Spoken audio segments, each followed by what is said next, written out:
How to enable flash on call in iPhone. Hello everyone, I am Bishaka and welcome to our channel. Now let's get right into the tutorial. Firstly, go ahead and open the settings application on your device and scroll down and you will see the option for accessibility. Tap on that and scroll down again, and under the hearing tab, you will see the option for audio and visual. Tap on that and scroll down to the bottom and you will see the option for LED flash for alerts. Tap on that and then go ahead and toggle on the toggle button for LED flash for alerts, and with this, every time you receive a call or a message, the LED flashlight will blink on your iPhone.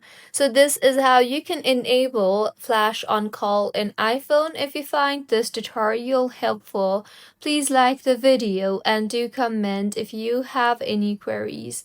Also, do subscribe to our channel for more helpful tutorials like this. See you on the next one.